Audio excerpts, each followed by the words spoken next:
আসসালামু আলাইকুম ভিউয়ার্স, আপনারা দেখছেন এমজে টেক টাউনের একটা টিউটোরিয়াল। সম্পূর্ণ ভিডিও জুড়ে সাথে আছে আমি জুয়েল।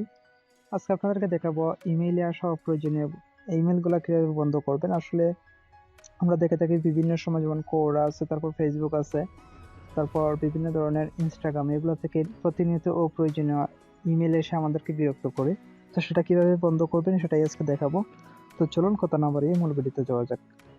তো ভিডিওটি শুরু করার পূর্বে একটি কথা, ভিডিওটি ভালো লাগলে আশা করি ভিডিওটিতে লাইক দেবেন এবং আমার চ্যানেলটি সাবস্ক্রাইব করবেন এবং পরবর্তী ভিডিও পেতে বেল আইকনে ক্লিক করে নোটিফিকেশন অন করে দিবেন।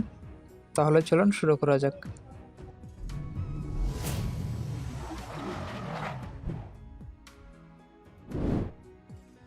তো প্রথমে আপনার ফোনের মধ্যে জিমেইল অ্যাপটা ওপেন করবেন।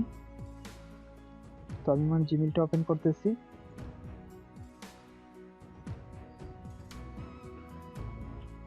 জিমেইলটা ওপেন করার পর দেখতে পাচ্ছেন এখানে প্রথমে দেখতে পাচ্ছেন অপ্রয়োজনীয় একটা ইমেল, সেটা হচ্ছে কোরা থেকে। তো আমি এখানে এটা ওপেন করলাম। তো আসলে এই ধরনের ইমেল আমি প্রতিদিনই পেয়ে থাকি। তো আপনাদেরকে দেখাবো কিভাবে আপনারা হয়তো এরকম পেয়ে থাকেন, সেটা কিভাবে বন্ধ করবেন। আমি এখানে উদাহরণস্বরূপ কোরা থেকে দেখাচ্ছি কিভাবে বন্ধ করবেন।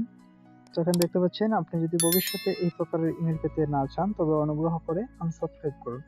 তো এটা হচ্ছে বাংলাতে। আপনি যদি ইংলিশ কোনো ইমেল আসা বন্ধ করেন তো সেক্ষেত্রে কিরকম দেখা যাবে দেখি। একটু ব্যাক দিচ্ছি, ব্যাক, লিঙ্কডিন, কোরা।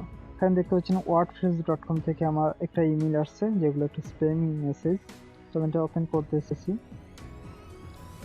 ওপেন করার পর নিচের দিকে স্ক্রল করবেন এবং দেখতে পাচ্ছেন ডোন্ট ওয়ান্ট দিস ইমেলস। তারপর এখানে দেখতে পাচ্ছেন পাশেই লেখা আছে আনসাবস্ক্রাইব। তো এখানে আনসাবস্ক্রাইবের মধ্যে ক্লিক করতে হবে। ক্লিক করার পর এখানে দেখতে পাচ্ছেন আমার ব্রাউজার লিস্ট আসছে। প্রথমে আছে এখানে ক্রোম, তারপর স্ন্যাপচিট, তারপর 1DM প্লাস ব্রাউজার। তো আপনার ফোনের মধ্যে এক্ষেত্রে এরকম আসতে পারে যদি আপনার একাধিক ব্রাউজার থাকে, অথবা আপনার ফোনে যদি একাধিক ব্রাউজার না থাকে, একটাই ব্রাউজার থাকে, তো তাহলে আপনার ফোনের মধ্যে যে ব্রাউজারটা ডিফল্ট আছে ওই ব্রাউজারটা থেকে ওপেন হয়ে যাবে। তো এখানে আমি ক্রোম ব্রাউজারটা সিলেক্ট করতেছি। সিলেক্ট করার পর এখানে দেখতে পাচ্ছেন জাস্ট ওয়ান্সে ক্লিক করতেছি। এখন নিচে দেখতে পাচ্ছেন আনসাবস্ক্রাইব ফ্রম প্রমোশন, মানে আপনার ফোন থেকে বা আপনার ইমেল থেকে এই যে ইয়েটা দেখতে পাচ্ছেন এখানে আনসাবস্ক্রাইব হয়ে গেছে। এখন আপনি আপনার ফোনের মধ্যে ওয়ার্ডপ্রেস থেকে কোনো ধরনের এরকম প্রমোশনাল ইমেল যাবে না। তো আমি ব্যাক দিলাম। তো আশা করি বুঝতে পারছেন। আজকের মতো এখানে বিদায় নিচ্ছি। ভালো থাকবেন, সুস্থ থাকবেন।